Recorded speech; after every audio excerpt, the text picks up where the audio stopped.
Hi, I am Dr. Mairi Leining. I'm an internal medicine physician and I am the CEO of the People's Health Clinic in Park City, Utah.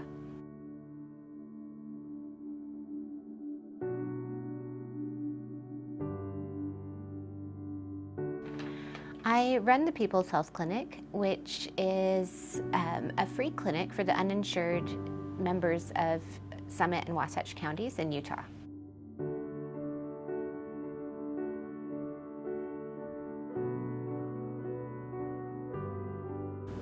So when I speak with my patients about what's really important about maintaining their health, number one, please get health insurance if you have that eligibility.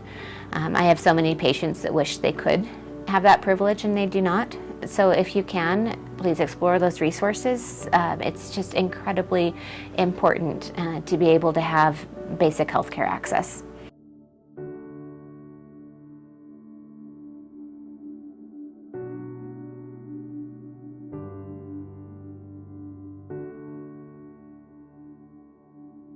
So when we think about eligibility for health insurance, the first question is whether or not you have legal residency status or not. If you have legal residency status, then you can apply through the government programs in terms of insurance options, whether you're Medicare eligible, Medicaid eligible, Obamacare. There are several different programs that can assist you.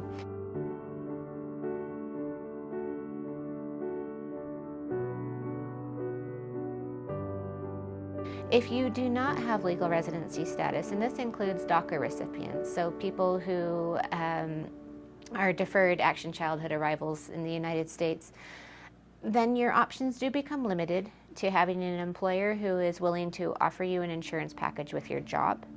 Otherwise, you are not able to apply for government subsidies and need to be seen by a clinic who's able to see people without legal residency status.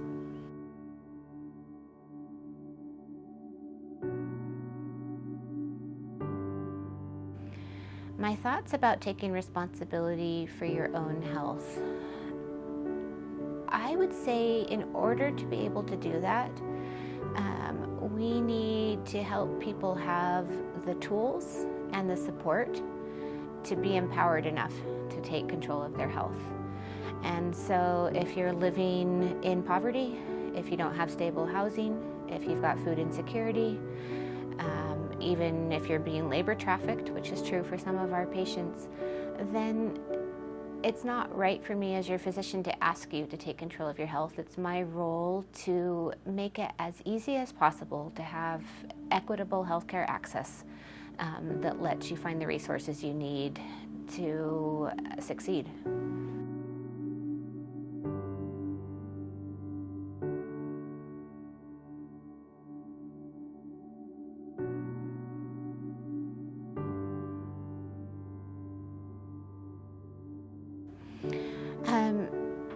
The patients we see are in employment situations where they may not have the support services necessary to keep them safe as employees. This leads to exploitation in the workplace. Many of my patients are hired into hotel corporations locally or ski industry leaders, and they don't receive benefits. They don't have paid time off. They are not able to have unemployment benefits. And this leads to a situation that's honestly labor trafficking, where they're receiving less than the minimum wage for the job that they're doing. And this is true in Park City. It's true throughout the state of Utah.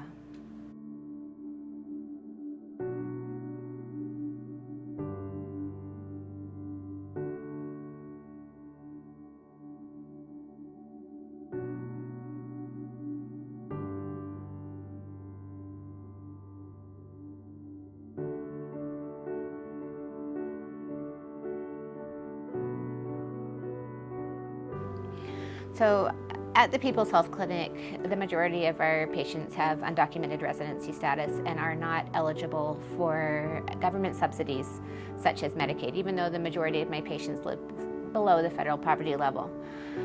But a myth I want to clarify is that our patient population uses up the healthcare resources.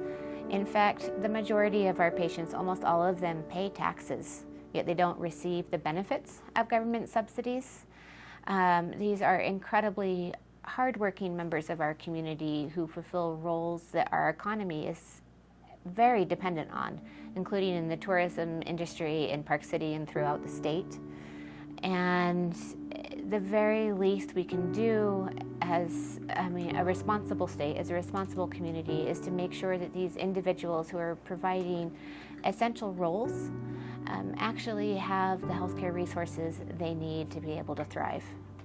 So in the state of Utah, I think we need to face the fact that we are number 50 out of 50 states for the number of insured Latinx children and 46 out of 50 states for the number of insured children overall.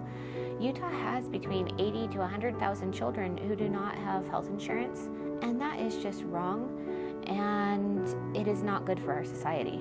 So Cover All Kids, sponsored by Senator Luz Escamilla, also has a really important component that improves community awareness about enrolling children in available programs. And so, we have CHIP, we have Medicaid for kids.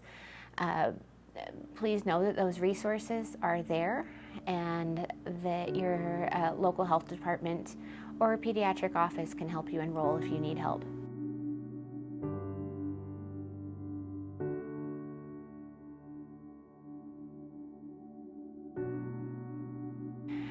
As an internal medicine physician, my top priority for change in the healthcare system is that all people could be eligible for healthcare access. I believe very strongly that there should be no difference in quality of care, in care access, regardless of financial status, regardless of legal status.